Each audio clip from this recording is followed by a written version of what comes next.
Okay, so we continue with laws of Shabbos. Today is class number 33, and we starting with Sefer Shmiras Lashon, page 111, and topic is the quality of peace.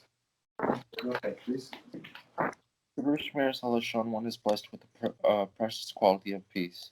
By refraining from speaking ill of others, one ensures that he will not be the object of their enmity. To the contrary, others will love him and confide him, and surely will not speak ill of him. Peace is precious, for in its merit God does not allow the Satan to harm the Jewish people, even when idolatry is among them. One who accustoms himself to speak favorably of others merits that God refers to him as peace, which is one of God's own names. Conversely, with regard to the gossiper, the sages state, one who dines with his fellow and then speaks disparagingly of him is referred to by the Holy One, blessed be he, as evil, as it is written, the seed and the heart of those who plot evil. One who belittles others will, in the end, be the object of scorn, aside from the retribution that he will incur. The early commentators find allusion to this in the verse. Just as he inflicted a wound upon a person, so will be inflicted upon him. Moreover, by speaking Lashon Hara, one becomes an object of contempt even in the eyes of his listener, who accept his sinful words as truth. As the sages put it, false witnesses are contemptible even in the eyes of those who hire them, and his listeners will forever suspect that he might one day speak ill of them. Any comments? Not at all. No. Okay. So continue then. So we continue with our chapter 9, about carrying on Shabbos. So, and we started last time wearing non-clothing articles. Okay, so 8. Restriction concerning wearing a jewelry. Okay. It is permitted to wear jewelry outdoors on Shabbos, the way it is worn during the week, even though the jewelry is not visible when the wearer is outdoors. Thus, a woman may wear a necklace outdoors, even if it's covered by her coat. Which is interesting point, right? So we said first we said this for adornment, so now it's like hidden by her coat. There is no problem. However, it is forbidden to wear jewelry in a manner different than the way it is worn during the week. For example, a woman has an expensive necklace and is unwilling to wear it outdoors over her dress for the fear of attracting. For the fear of attracting the attention of a thief. Okay, she may not wear it underneath her dress while outdoors. So, first example, she needs to wear a coat. So it's normal way. It's not like she's hiding. She wants to bottom up. It's cold outside. There is no problem. But if she wants to hide it under her dress, and then when she comes to the shul, like take it out, that's the problem. So it's like not normal way of wearing. When worn in that manner, it is not considered an adornment, and thus she would be considered carrying the necklace. So if it's like hidden, that's would be forbidden. So B, dual-purpose ornaments. Certain items serve a dual purpose. For example, they can be employed for a useful function, and they can be worn for decorative purposes. Prime example of this is watch, which can be used to tell time as well as decorate the arm. The permissibility of wearing such an item hinges on whether it is worn primarily for a functional or decorative value. So it's very interesting topic about watch. Okay, so as we understand, to function, to tell the time, and it's like nice looking. If it's nice looking, so all right, so no problem. An item that is primarily decorative may be worn outdoors by women under the prevailing custom for women to wear jewelry. So if it's decoration, no problem. They can wear anytime. An item that is primarily functional tool may not be worn outdoors.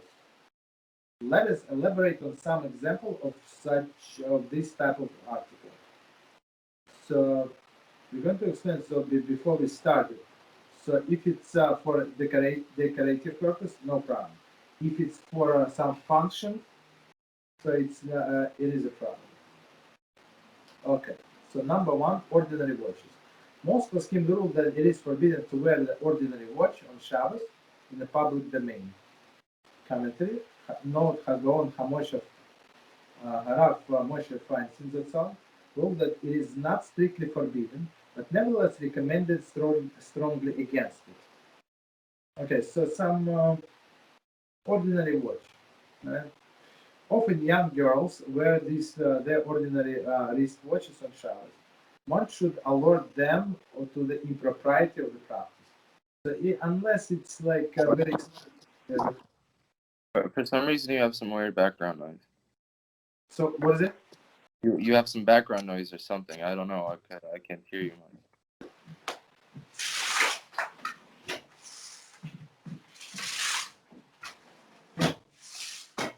Better now? Is it better? I think so. I think so. Okay. Thank you. It stopped raining. Okay. So one more time then, ordinary watch. Most poskim rule that it is forbidden to wear ordinary wrist watch on Shabbos in the public domain. Often young girls wear the ordinary watches on Shabbos. One should alert them to impropriety of this practice. So ordinary watch means, I don't know, like regular watch, unless it is a gold or some, I don't know, fancy schmancy, I don't even know the names. So that's it could be for decorative purpose. Not all the time. Yeah, go ahead. Men are allowed to wear gold watches? No. Yes. So if it's for decoration, like fancy schmancy, we didn't get to it, but the fancy schmancy. But can I say this? Does it really count as for decoration if, I don't know, let's say he wears it during the weekdays? Because if he wears it for the weekdays, I assume he checks the watch. Yeah. So then it's not allowed on Shabbos. No. What's up? So if it's for decoration, so even during the week, he goes to office himself or himself, so he has this 15,000 watch, $15 watch, 100,000. I don't know. I think that such a watch exists, right? Mm-hmm. So it's for sure. It's not only to tell time. He has time in his cell phone. Right? Mm-hmm. It's like to show off, basically. Understood. So, is one allowed? Let's say he's wearing a suit, right? And he has to, and sometimes he has to pull up the sleeves to look at the watch. And while he pulls up the sleeve, you know how on the watch there's a thing that rolls, like the thing. Yeah. Okay. Uh-huh. So that's allowed. Even though it might keep on. Usually, no. Usually there is no problem. Especially today, most of the watches ran from battery, so there is it's not going to adjust time. You have to pull out. So it's nothing. Yeah. So one more time, we're talking about ordinary watch, like whatever I have. It's forbidden. Okay. Wait, question then. Let's say someone, I don't know, let's say he was carrying his watch for decoration, but then someone tells him, let's say inside a private domain, to check his watch, which means now from that point on, he's wearing for the purpose of checking it, no? Checking the watch, there is no problem. We said the topic is dual purpose ornament.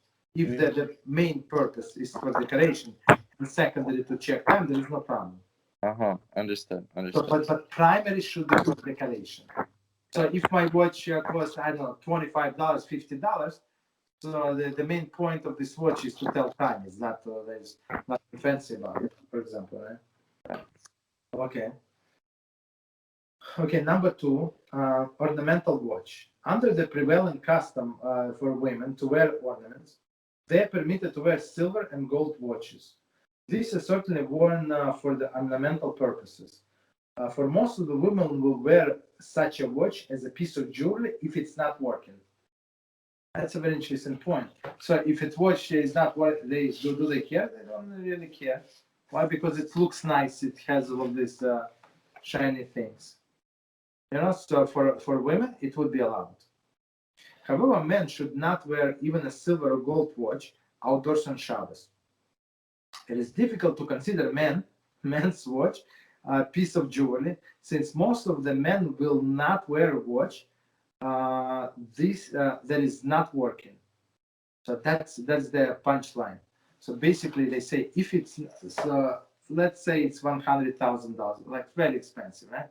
So, but if it's not working, would he wear it outside or would he embarrass? It's 3 p.m. It says 7:30. Like all the time it says 7:20. So it would be like people would laugh at him. So he would be embarrassed, right? So it tells you only about one thing. It's not for decoration, right? It's only to tell time. But for women, who cares what time? It's nice and shiny and stuff like that. So for them would be allowed 100%. That's why for men it's me personally, I don't know any like God-fearing person who would wear a watch, since it's such a questionable situation. So we don't wear, unless it's a confirmed Eruv and stuff like that, and he goes by Eruv and stuff like that. So it's a different story. Furthermore, even if it is considered jewelry, a conscientious individual should not wear outdoors as stated above. Okay, so that's more what is my experience. But people who wear it, they would argue with you and this and that, and usually they don't wear a very expensive watch, like some mediocre. Okay. So we finish with watches. Number 3, ornamental Shabbos keys. Since it is forbidden to carry keys on Shabbos, many people have their house key made into ornaments, such as brooches, okay, and wear them outdoors. If one intends primarily to transport the key in order to be able to use it upon return home, one is forbidden to wear it. So we go back to this dual purposes, right? So if it's only in order to transport the key, it is forbidden, right? However, if one intends to wear it for ornamental purposes as well, most of the Peskim will permit wearing it outdoors. I don't think it's so easy to say like from outside that there is a key, maybe on the back or part of it. I'm not sure. Okay, but today we have most of the people would use digital locks or like place to store the key. That's what I use. It is important to bear in mind, however, that such an item can be considered an ornament only if one would sometimes wear it even when he does not need to transport the key at all. For example, one would wear it even during the week, when he is permitted to carry an ordinary key. So that's the key. That's exactly the point that you were trying to bring up. So in this case, they say, are you going to wear it during the week? This case, wear these brooches, stuff like that. If person would never wear the Shabbos key in double quotes, for purely ornamental purposes, it is not considered an ornament and may not be worn outdoors on Shabbos. That's straightforward. For further discussion of Shabbos key, specifically those made into the TIKKUN, see page 130. So we discussed it. So I mean, we said if it's actually needed, but I'm not sure why would they compare the brooches with tie clip. We said that tie clip, for example, if he wears a vest, so he would not need a tie clip. A brooch you can put, I guess, it does not depend on where you put it. I guess, right? I mean, just decoration. Continue. Having concluded our discussion wearing jewelry outdoors, let us turn to the attention to the articles that provide medical benefit. Okay, medical benefit, part number 2, medical items. Any item that is usually worn to promote healing or to prevent injury is considered subordinate to the body and may be worn outdoors on Shabbos. So I'm going to read it again because it's very important. Any item that is usually worn to promote healing, whatever is it, like maybe like Bandage or whatever is it, right? Or prevent injury, maybe like some cast or whatever, right? Is considered subordinate to the body and may be worn outdoors on Shabbos.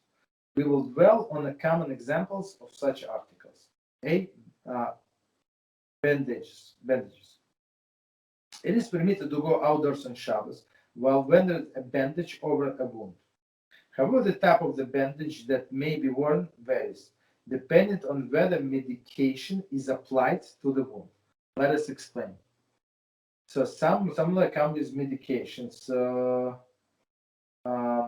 One of the prohibition is smearing, so we cannot smear the creams and medications. Okay. Number one, wounds not covered with medication. If wound is not treated with ointment, but is merely covered with bandage to prevent scraping or infection, which is a big point, one should lechatchila. Lechatchila, it's like what is it? In other words, it's if it's all possible. Lechatchila, like to begin with. That's like translation. That's proper way. Lechatchila, it's proper way. Use a bandage. Uses a bandage, an item of negligible value that will be discarded after use. For example, Band-Aid. So don't use like some reusable bandages, because the thing is, if it's going to fall off, you're not going to pick it up. Basically, that's the rationale. Since the bandage has a little intrinsic value, it is readily considered subordinate, right? Subordinate to the body. So, I mean, the Band-Aid, it costs like few cents only. Only if no such item is available, one may cover the wound with an article of value, such as handkerchief, right? So I mean that's all he has, so he can use. But basically the point is, so he would be afraid to lose it and stuff like that, or he would like pick it up if it falls. Number two, wounds treated with medication. If wound is treated with medical ointment, it is permitted to cover it with an article of value. For example, handkerchief. So ointment, right? In this case, the bandage promotes healing. So in first example, it's just protects from infection and from scratching. Here now we're going like level up, meaning that it promotes healing. Since it keeps the ointment on the wound. It is therefore considered subordinate to the body, even if it's a valuable article. Okay, even it's valuable article. Commentary. It is not always permitted to apply medication to a wound on Shabbos. For discussion of the circumstances in which it is permitted, see Children in Halacha, page 90. Okay, so we're not going to go there. So basically, yeah, as I said, the problem is smearing. We cannot smear.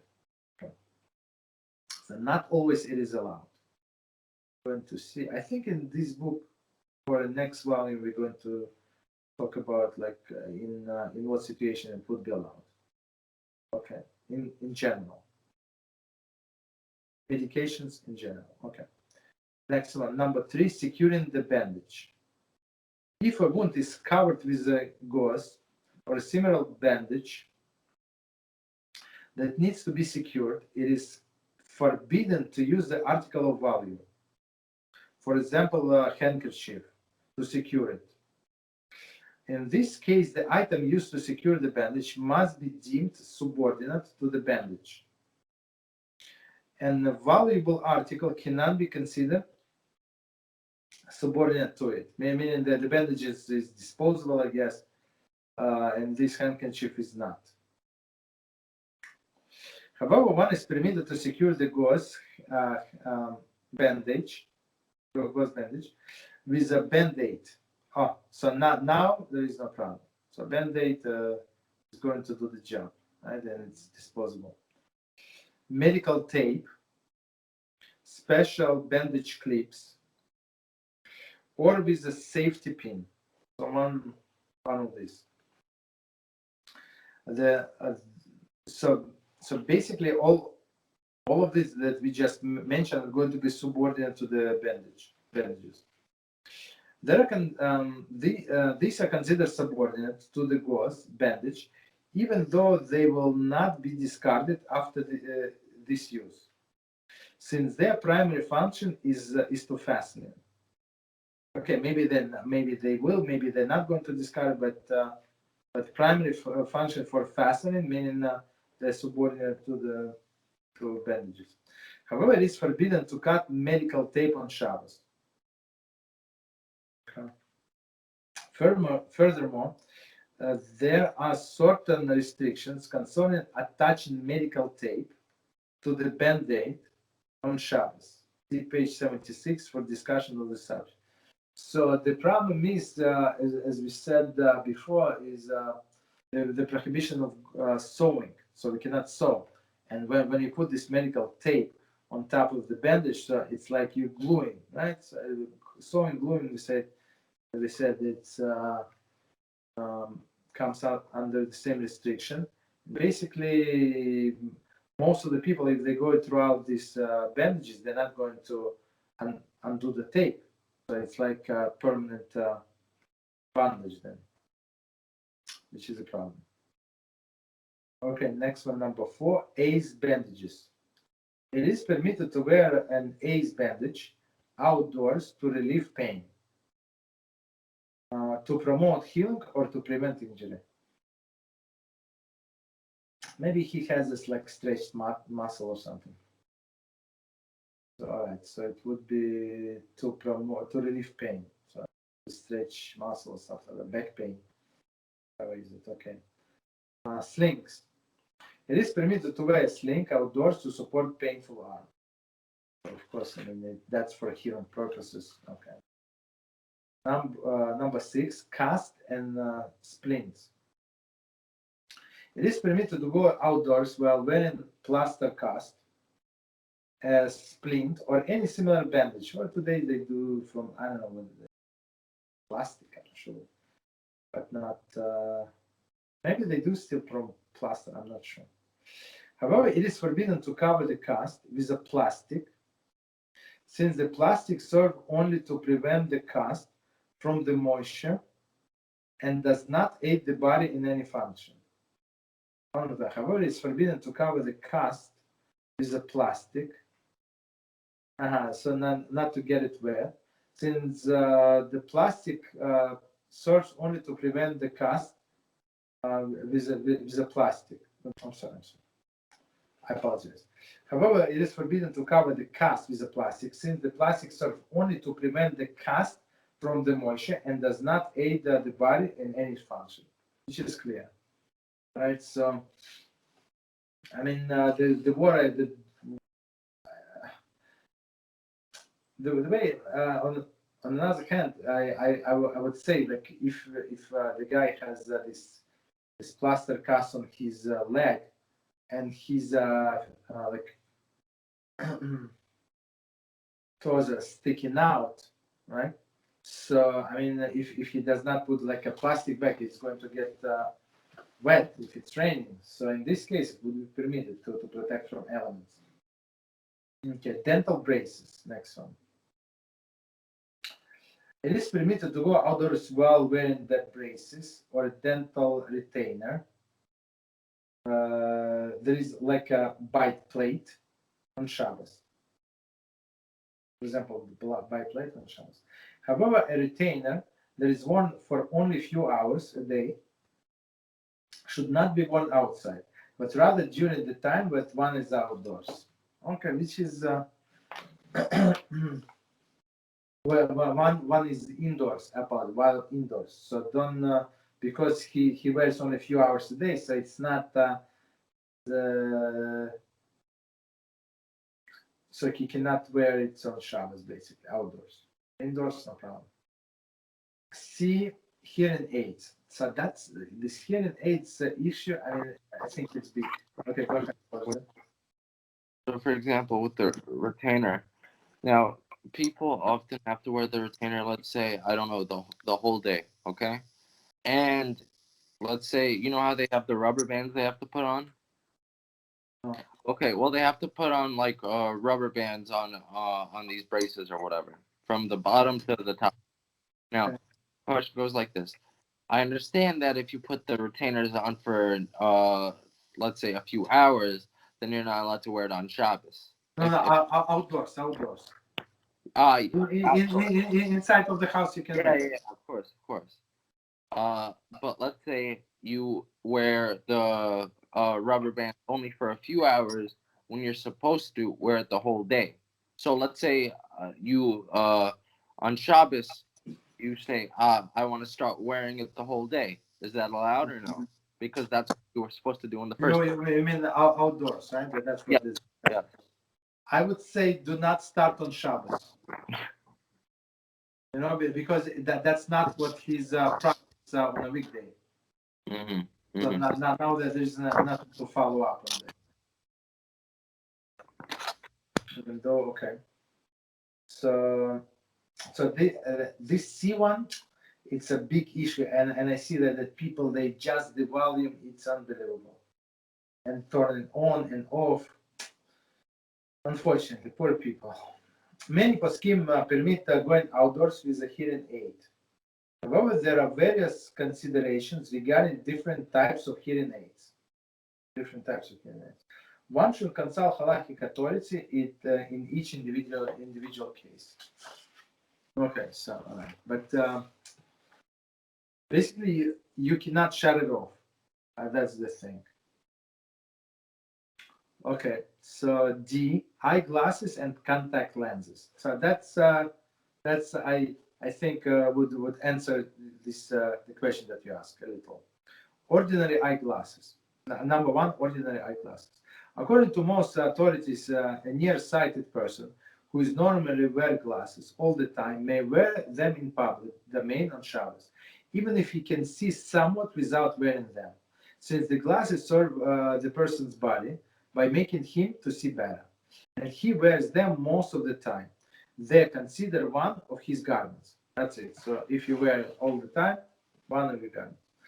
If a person cannot see without glasses, they are further considered a medical item and may be worn outdoors.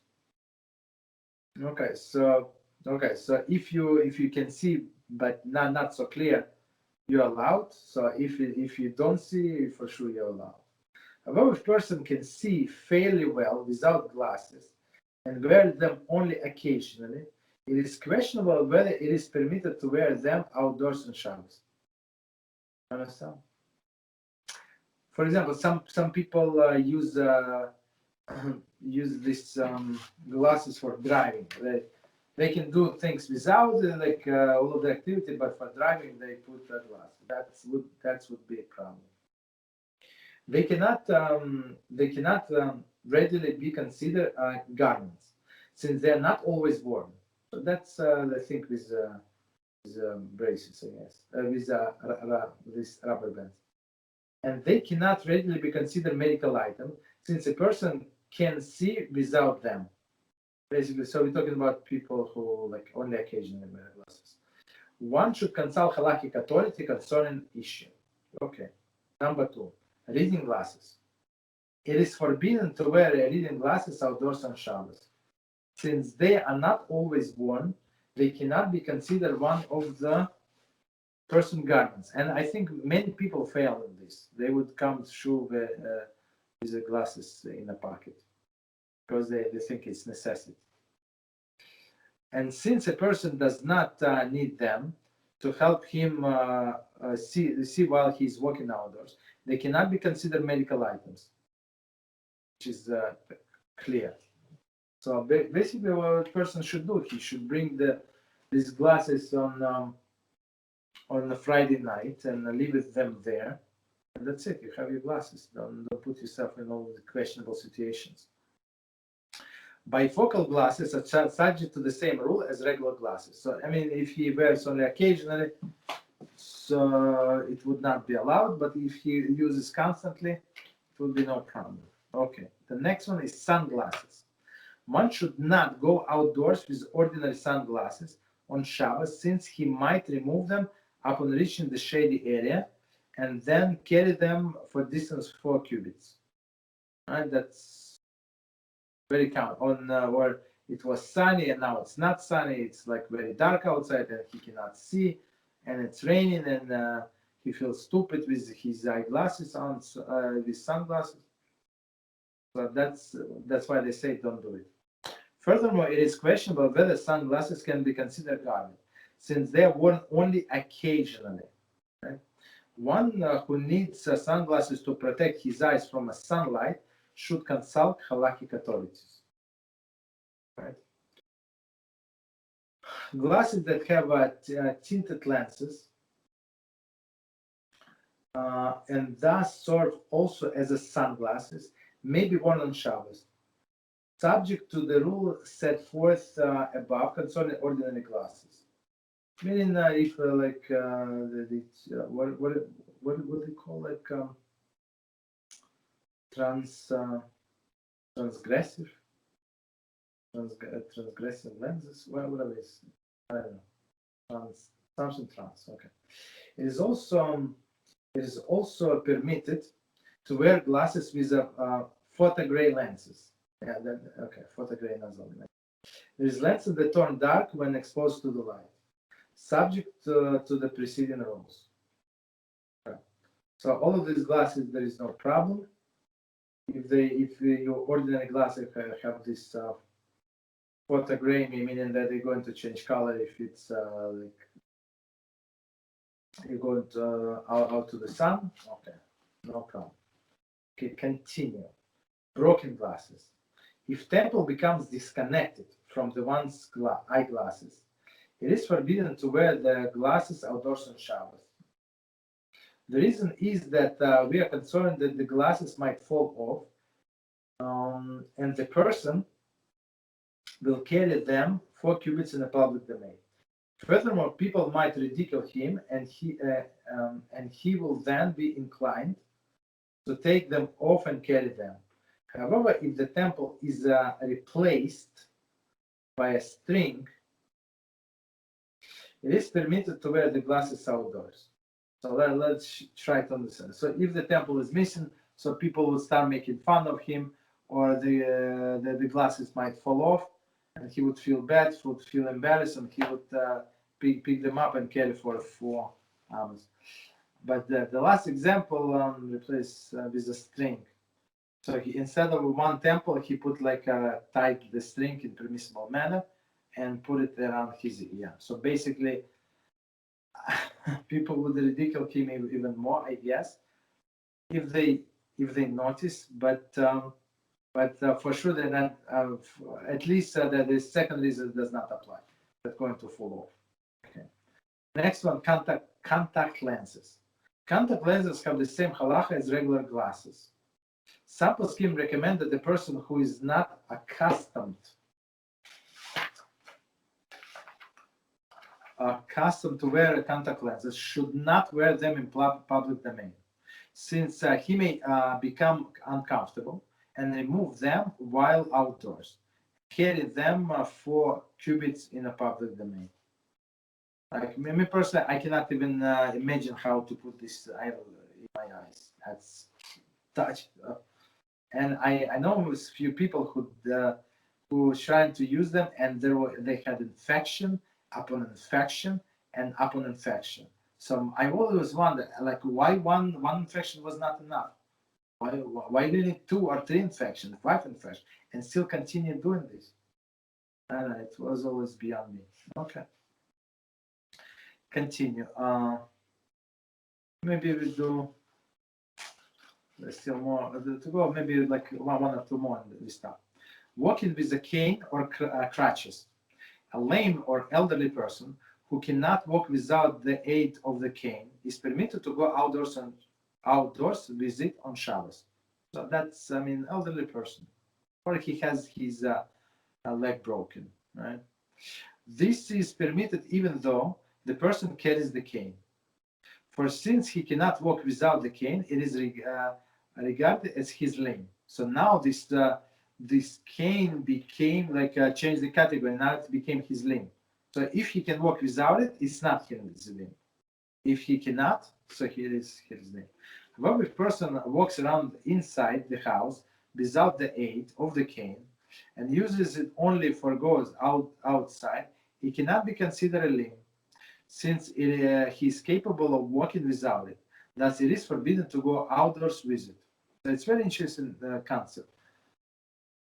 So if he can go from his couch to the bathroom and to the kitchen and stuff like that, so it's not great necessity then. Maybe, of course, the shul is much further. Of course, he is afraid of falling. But it does not make this cane his limb, so it's not permissible. Likewise, it is forbidden for a person who is in danger of falling because of the slippery or icy road to go out with a cane on Shabbos. So, I mean, the same concept, slippery, like snowing, stuff like that. Since he can walk without the cane in normal weather condition, right, it cannot be considered a limb for him. So it's like aid for a special circumstance, which is not allowed. The same guidelines applied to using crutches outdoors. Concerning the use of the walking stick by a blinded person, a halakhic authority should be consulted.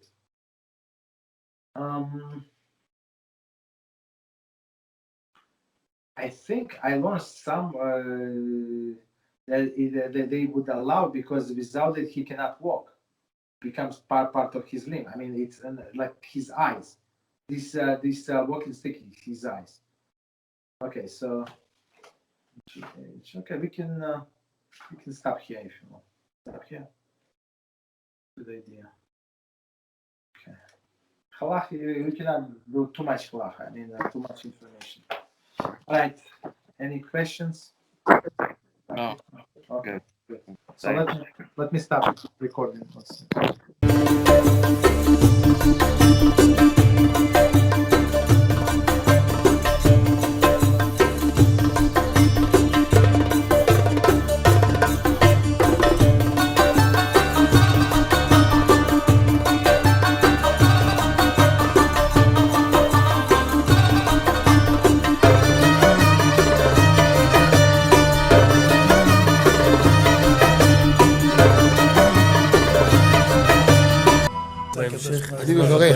אני מברך את הרבנים, רגע.